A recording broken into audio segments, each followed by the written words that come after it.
Okay then, good morning, and it's a lovely sunny Sunday morning, and I'm up and out early for me on a weekend anyway, and I'm heading towards Wolverhampton, and there's a ride on called the Tour of the Black Country, which is a mass participation fun ride, and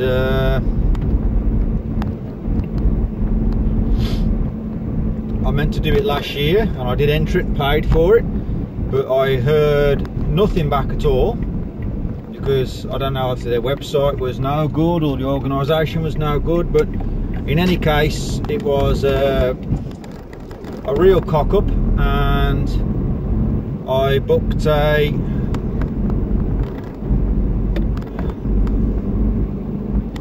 trip to Snowdon instead, and went and walked up there. And when I was coming back on the Sunday afternoon,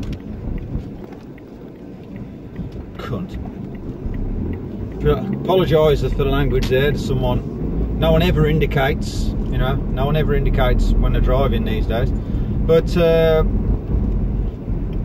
where was I? Yeah, I booked up to go to Mount Snowdon, and when I was on the way back, I saw people doing the Tour of the Black Country, and just before I had my confirmation papers through for the hotel and everything else, I found out that I was supposed to be doing, you know, that my entry had gone through for the Tour of the Black Country. But by then, of course, I'd already set my heart on walking up Snowdon in Wales, so the Tour of the Black Country had to take a back seat. And as it was, the weather then was exactly the same as it is now, and turns out that it was a perfect day for it, and you know, touch wood, it looks like it's going to be a perfect day again. And it's 63 miles, so it's a not insignificant distance, and it will be actually the furthest ride I've done in since last year, which was the Shropshire Challenge. And I've taken a new approach to my riding, you know, of late, since I had my fitness test, and it's kind of reinvigorated my enjoyment for the bike, really. And if anything, going out and intentionally riding easily but over longer distances, it's kind of taken an unnatural pressure off my back, because you can fall into, you know, with cycling and apps like Strava now, where there's competition even though you don't actually see the people you're competing against, but you know who they are, and you know the stretches of road, local road they're riding on. You can fall into this belief that you've got to be doing a certain average speed, or you've got to go up this climb this fast, or come down a descent this fast, and that can take away your enjoyment for getting out and riding. And what can also do it is the fact that, like I kind of thought, oh well, I know it all, but you know, quite obviously I don't know it all. And I was doing hard riding but short riding, which was beneficial to a degree, but it left me lacking in depth, and that was the reason why that I got coughs and colds on a regular basis, particularly when the weather was harsh, because my body hadn't got any real reserves. You know, it was always running on, I was always pushing it all the time. It was like redlining an engine, and if you've got a big engine, and then, you know, it's a nice easy thing for it to cruise along, you know, mile after mile. And if you listen to someone on a small moped, you know, they'll be doing a 30-35 mile an hour, and you hear the engine going wee, and that was what my body was doing, because although I had the physical capabilities, you know, my VO2 max and the watts per kilogram were way up, I hadn't done any work on my engine at all, and consequently, you know, it was revving it high all the time, and building your engine takes a considerable amount of time. You know, it's not done quickly, and you don't have to always go out and thrash yourself, you know. So you can go out and do long, steady rides where you're actually enjoying it, you know, and it's reawakened my give me a new enthusiasm for something which had the danger of becoming a bit stale. And you know, along with that, I've discovered new routes, you know, because I'd pigeonholed myself too much into one route and another, and you know, there's roads which I basically never, you know, I think I come down a road yesterday which I'd never ridden down before, and it's only like 6 or 7 miles from home, and it links up to other lanes and other routes and all the rest of it, where it makes a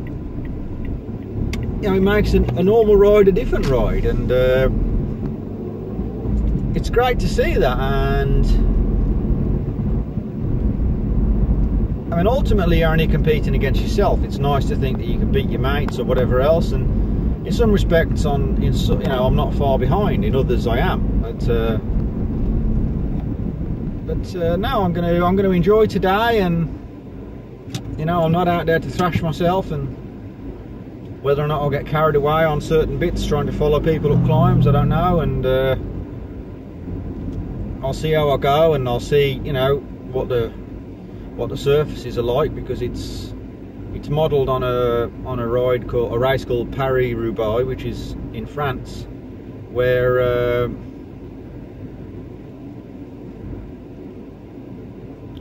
the roads are known to be harsh, and there's some different sectors that they've concocted together which are supposed to replicate that. So obviously I'm going on my best bike, so I'm going to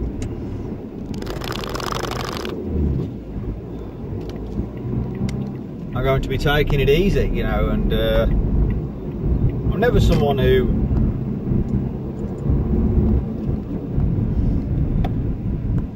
there's a good many people doing a ride coming past me now, actually, so I hope I haven't missed the start too much, but people do get off at different times, so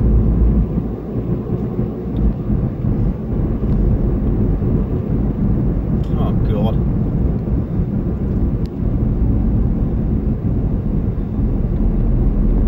Let's hope that's not everyone who's local starting, because if they are, I'm going to drive home.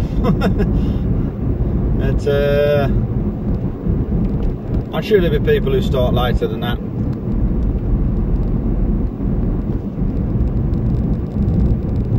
Let's hope there are, anyway.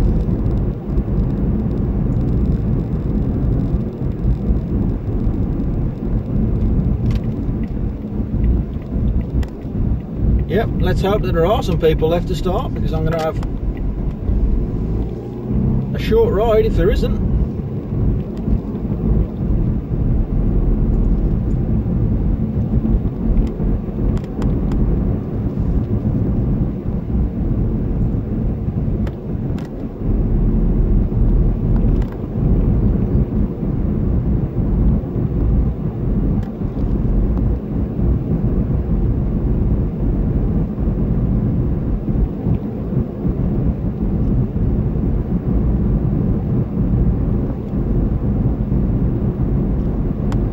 More people coming up now. Looks like I've misjudged it. Surely everyone's not going off this fucking early.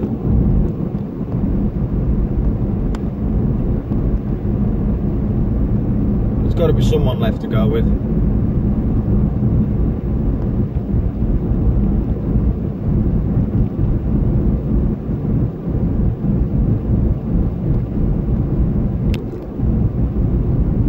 Things are not looking good for me.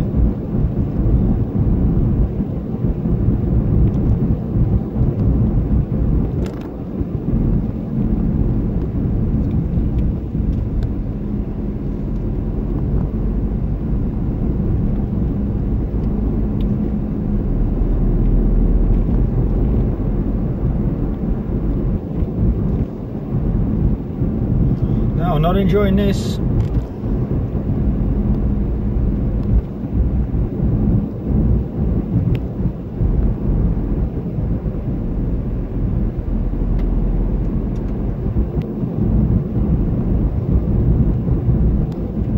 Anyway, I'll get back to you later on. That's if I do it.